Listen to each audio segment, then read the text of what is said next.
So once the cataract has been removed, the cataract cannot come back. So this is a one-time surgery that everyone has to have at some point in their life.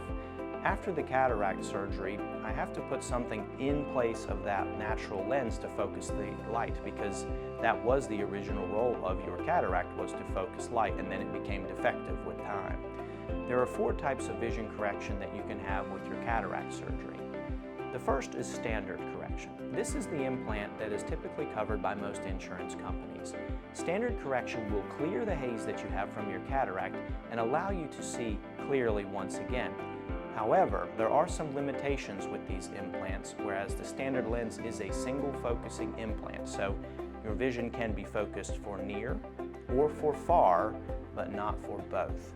I do recommend that every patient understand that with the standard correction, I would assume that you will need to wear glasses for some, if not all, things after cataract surgery.